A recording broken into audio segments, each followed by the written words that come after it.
শিক্ষার্থী বন্ধুরা, তোমরা নিশ্চয়ই বাসায় আছো এবং ভালো আছো। এই করোনা প্রাদুর্ভাবের সময় তোমরা নিশ্চয়ই বাসায় নিরাপদে আছো এবং তোমাদের পড়ালেখা তোমরা চালিয়ে যাচ্ছ। বন্ধুরা, আজকে আমি দ্বিতীয় অধ্যায়ে অষ্টম শ্রেণীর বিজ্ঞান বিষয়ের জীবের বৃদ্ধি ও বংশগতির বিষয় নিয়ে আমি একটু কথা বলবো। বন্ধুরা, এখানে একটা তোমরা দেখতে পাচ্ছ, দেখো তো, এই যে উদ্ভিদটার ক্ষেত্রে কি হচ্ছে, পাতাটার অনেকগুলো অংশ আমরা দেখতে পাচ্ছি এবং এটা বৃদ্ধিটা এখানে দেখানো হয়েছে। বন্ধুরা, আমরা যখন ছোট ছিলাম কিংবা প্রত্যেকটা বস্তুই যখন ছোট থাকে তখন এই জিনিসগুলো দেখানো যায়। দেখো, আমার পরিচয় দেওয়া আছে, আমি মোহাম্মদ ওয়াজিদুর রহমান, সহকারী শিক্ষক, গাইবান্ধা সরকারি উচ্চ বালক বিদ্যালয়, গাইবান্ধা। বন্ধুরা, ছবিতে কি দেখা যাচ্ছে? একটা ছোট বাচ্চা, তার বয়স হচ্ছে আরেকটু শৈশব, কৈশোর এবং বড় হচ্ছে। এই যে বৃদ্ধি পাওয়াটা, এই বৃদ্ধি পাওয়াটা কীভাবে হয়? এখানে মানুষের বেলা দেখানো আছে। একটা ছোট উদ্ভিদ ছোট থেকে অনেক বড়, একটা বট গাছ একদিনে হয় না, একটা আম গাছ একদিনে হয় না, একটা কড়াই গাছ একদিনে হয় না, কোনো কিছুই একদিনে বড় হয় না। এই বড় হওয়াটার ধারাবাহিকতা রক্ষা করতে হয়। একটু একটু চিন্তা করো বন্ধুরা, বড় কিভাবে হবে? একটা কোষ থেকে জীবনের উৎপত্তি, সেখান থেকে লক্ষ লক্ষ কোটি কোটি কোষ কীভাবে হবে? একটা কোষ দুইটা হয়, দুইটা চারটে হয়, চারটে আটটা হয়, এইভাবে কোষ বিভাজন হয়। সেই কোষ বিভাজনের বিষয়টা আমরা একটু তোমাদের সামনে তুলে ধরবো। এখানে দেওয়া যে ছোটো শিশুটি এত বড় হলো কিভাবে। বন্ধুরা, এখানে একটা ভিডিও আছে, একটু দেখি, দেখার চেষ্টা করি যদি ভিডিওটা অন হয়।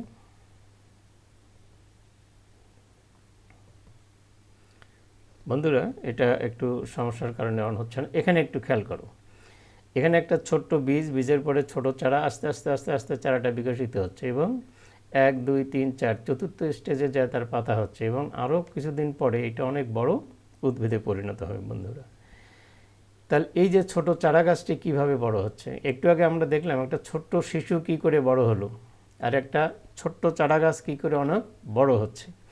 এই বড় হওয়ার পিছনে আছে কোষ বিভাজন এবং এই বৃদ্ধি পাওয়ার বিষয়টার মধ্যেই হচ্ছে মাইটোসিস কোষ বিভাজনের ফলে এই বৃদ্ধিটা হয়।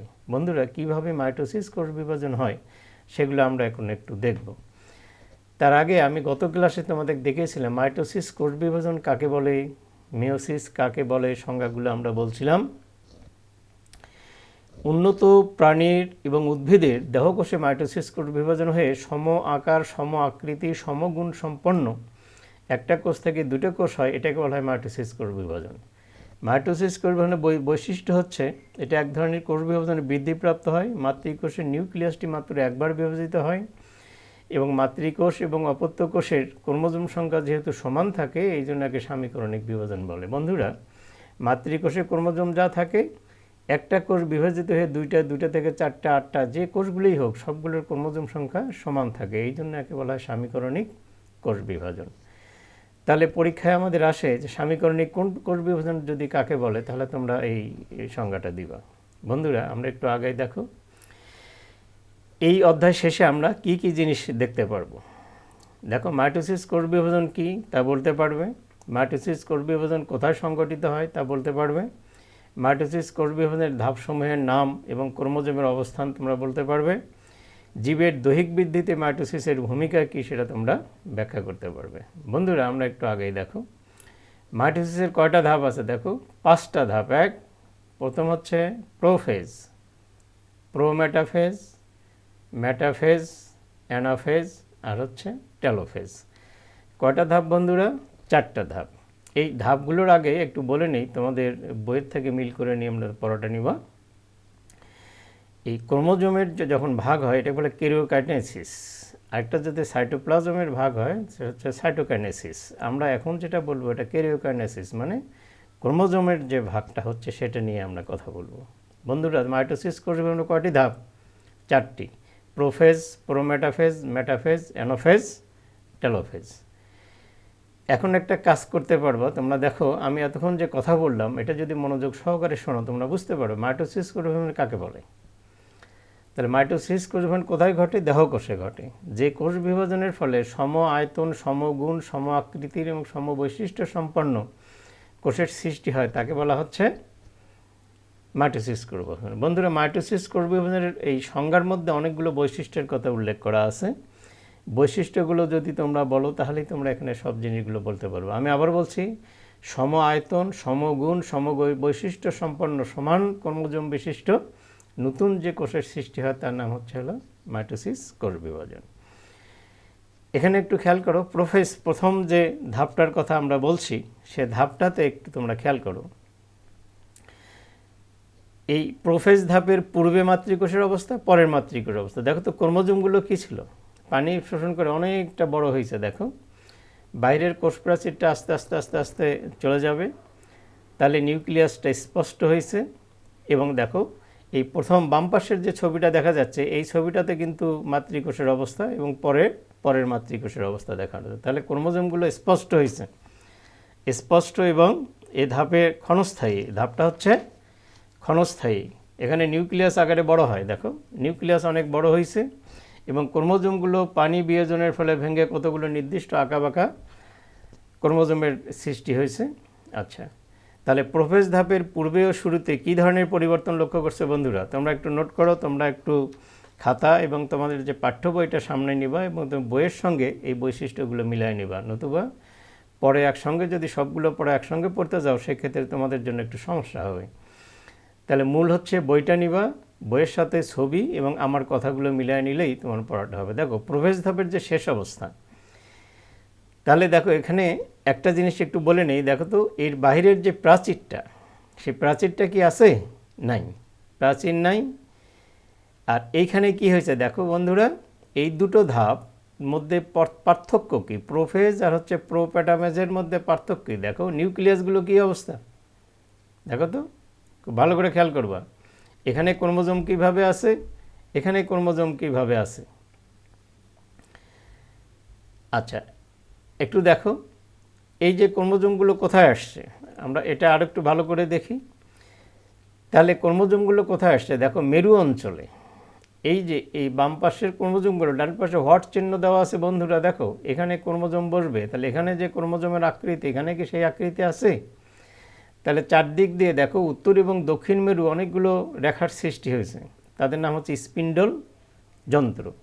স্পিন্ডল যন্ত্র কি বাম পাশে আছে? নাই। তাহলে স্পিন্ডল যন্ত্র ডান পাশে সৃষ্টি হয়েছে। দেখো এই নিউক্লিয়াসটা, নিউক্লিওলাস প্রায় বিলুপ্ত। তাহলে ক্রোমোজোমগুলো এখানে যেভাবে আছে এখানে কি সেইভাবে আছে? মোটেই না।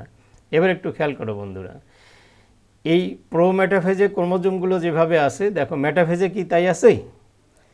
তাহলে মেটাফেজের যে বৈশিষ্ট্যগুলো আমরা এখানে দেখব, প্রোফেজের ক্রোমোজোমগুলো স্পিন্ডলের বিষুব অঞ্চলে, দেখো তো বিষুব অঞ্চলে আছে, অবশ্যই বিষুব অঞ্চলে আসছে সবগুলো। দেখো একটা এই ধাপে ক্রোমোজোমগুলো সবচেয়ে খাটো এবং মোটা হয়। এখানে কি ক্রোমোজোমগুলো বিচ্ছিন্ন অবস্থায় আছে। আর মেটাফেজে কি আসছে? ক্রোমোজোমগুলো মাঝখানে আসছে এবং ক্রোমোজোমগুলো সর্বাধিক খাটো এবং মোটা হয়েছে। এই বৈশিষ্ট্যগুলো তোমাকে মিলিয়ে নিতে হবে বন্ধুরা, এবং দুটোর যে পার্থক্য সেগুলো চিন্তা করে লিখতে হবে। দেখো ক্রোমাটিড, একটা ক্রোমোজোম যখন এরকম করে বৃদ্ধি হয়, দুই পাশে অংশ থাকে, তার নাম হচ্ছে ক্রোমাটিড বলে। তাহলে দুটো করে ক্রোমাটিড পাইছে। এবং সেন্ট্রোমিয়ার মানে মাঝখানে যেখান দিয়ে আটকানো থাকে, স্পিন্ডল যন্ত্রের যে অংশের সঙ্গে আটকানো থাকে তার নাম হচ্ছে সেন্ট্রোমিয়ার, এবং যে দুটো অংশ থাকে তার নাম হচ্ছে ক্রোমাটিড।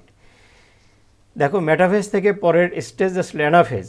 এই অ্যানাফেজটা দেখো আমরা মেটাফেজে কি দেখলাম, এই ক্রোমোজোমগুলো সবগুলো বিষুব অঞ্চল মানে কি মাঝামাঝি আসছে।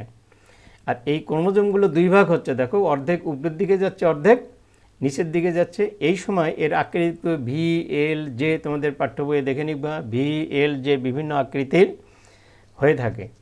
এই অ্যানাফেজ মানে স্টেজটাই ইম্পর্টেন্ট এবং পরীক্ষায় আমাদের সবচেয়ে বেশি আসে। তাহলে এখানে কি ভি এল জে বিভিন্ন আকৃতি হয়েছে এবং অর্ধেক উত্তর মেরুর দিকে যাচ্ছে, অর্ধেক দক্ষিণ মেরুর দিকে আসছে। বন্ধুরা এবার একটু খেয়াল করো, তাহলে এই ধাপ দুটির মধ্যে কি পার্থক্য তুমি দেখতেছো, সেই পার্থক্যগুলো যদি মনে করতে না পারো তাহলে কিন্তু তোমার জন্য পড়া একটু সমস্যা হবে। কাজে এগুলো আগে একটু ভালো করে দেখে নিবা। দেখো তো অবত্য ক্রোমোজোম হয়ে গেছে, একটা ক্রোমোজোম উপরের দিকে গেছে, একটা নিচের দিকে আসছে। অ্যানাফেজের পরে আসছে বন্ধুরা টেলোফেজ। টেলোফেজ একটু দেখো, এই যে একটু ভালো করে খেয়াল করো, প্রথম যে স্টেজে আমি দেখেছি যে এর বাহিরের যে আবরণ ছিল সেই আবরণটা আবার তৈরি হয়েছে, নিউক্লিয়াসটা বিলুপ্ত হয়েছিল, নিউক্লিয়াসটা হয়েছে এবং ক্রোমোজোম অর্ধেক উপরে গেছে, অর্ধেক নিচে আসছে এবং সম্পূর্ণ দুটো কোষের সৃষ্টি হয়েছে। তাহলে আমরা নিউক্লিয়াসের যে বিভাজন, সেই নিউক্লিয়াসের বিভাজনটা আমরা দেখে নিলাম। তাহলে নিউক্লিয়াসের বিভাজন শেষ হওয়ার পরে আমাদের পরে আসবে সাইটোকাইনেসিস। বন্ধুরা, কথাটা আমি একটু আরও ক্লিয়ার করে তোমাদের বুঝে দিই। তাহলে আমরা কি দেখলাম, আজকের পড়াটা একটু বলে নিই। মাইটোসিস, মাইটোসিস কাকে বলছি? তাহলে যে কোষ বিভাজনের উন্নত প্রাণী, উদ্ভিদ বা প্রাণীর দেহকোষে হয় এবং এই কোষ বিভাজনের ফলে দেহ বৃদ্ধিপ্রাপ্ত হবে। তাহলে একটা ছোট উদ্ভিদ বড় উদ্ভিদ হবে, একটা ছোট প্রাণী বড় প্রাণী হবে। তাহলে একটা শিশু উদ্ভিদ থেকে একটা বটগাছ হবে। তোমরা জানো জীবনের সূত্রপাত হয় একটা কোষ থেকে, সেখানে লক্ষ লক্ষ কোটি কোটি হাজার হাজার কোটি কোটি কোষের সৃষ্টি হয় এবং বড় বড় উদ্ভিদ এবং প্রাণীর সৃষ্টি হয়। যেমন একটা বটগাছ অনেক বড়, একটা তিমি অনেক বড়, একটা হাতি অনেক বড়, কিন্তু প্রত্যেকটা জীবের জীবনের সূত্রপাত থেকে হয়েছে একটা মাত্র কোষ থেকে। একটা মাত্র কোষ বিভাজিত হয়ে আস্তে আস্তে আস্তে আস্তে ক্ষুদ্র উদ্ভিদ এবং প্রাণী থেকে বৃহৎ উদ্ভিদ এবং প্রাণীর সৃষ্টি। বন্ধুরা, আজকের আমি মাইটোসিস কোষ বিভাজন এখানেই শেষ করব। তার আগে একটু কথা বলে নিই। তাহলে মাইটোসিস কোষ বিভাজনের ফলে কি হয় আবার একটু খেয়াল করো। এখানে একটু দেখো, এই জায়গায় দেখো, এই জায়গাটাতে আমরা কি দেখতে পাচ্ছি? তাহলে এই পর্যায়ক্রমে এই ধাপগুলো এখানে দেখানো আছে বন্ধুরা। তাহলে মাইটোসিস কোষ বিভাজনের ক্রোমোজোমের অবস্থান কোথায়, কোন ধাপে, কিভাবে আছে, সেই জিনিসগুলো এখানে দেখানো আছে। তোমরা বাসায় কাজ করবা, দেখো এই যে প্রোমেটাফেজ ধাপের মডেল তৈরি করবা, অ্যানাফেজ ধাপের মডেল তৈরি করবা এবং মেটাফেজ ধাপের মডেল তৈরি করবা, কিংবা তোমরা যন্ত্র দিয়েও করতে পারো, কিংবা খাতায় এগুলো অঙ্কন করবা। দেখো তো নিচের প্রশ্নগুলো উত্তর দাও, উত্তরগুলো মিলিয়ে নিবা। তাহলে ক, খ, গ, ঘ এটা কি হলো, এটা তুমি এতক্ষণ পড়া থেকে এবং তোমার পাঠ্য বই থেকে মিলিয়ে নিয়ে এই ধাপগুলোর পর্যায়ক্রমের নামগুলো তুমি লিখে রাখবে এবং এই প্রশ্নগুলো তোমার খাতায় লিখবা। যদি লিখতে পারো যে গ এবং ঘ ধাপের মধ্যে দুটি পার্থক্য এবং খ এবং ঘ ধাপের মধ্যে দুটি পার্থক্য, তুমি যদি 5টা ধাপই তুমি মুখস্থ না করতে পারো বা ধারণা না রাখতে পারো, তো এই প্রশ্নগুলো উত্তর তুমি দিতে পারবে না। বন্ধুরা, আমাদের পরীক্ষায় একটা ধাপ দিয়ে কোশ্চেন আসে, গ নাম্বারে এটার সৃজনশীল একটা ধাপ দিয়ে বলে দিল যে এর বৈশিষ্ট্য লিখো, কিন্তু এটার নামধাম কিছু লিখবে না। তোমাকে আকৃতি দেখে বুঝতে হবে যে এটা আসলে কোন ধাপ। আচ্ছা বন্ধুরা, গুরুত্বপূর্ণ কী কী কথা শুনলাম এগুলো নিয়ে তোমরা একটু আলোচনা করবে এবং একটা দেখে নিবা। ধন্যবাদ বন্ধুরা। এটা বলে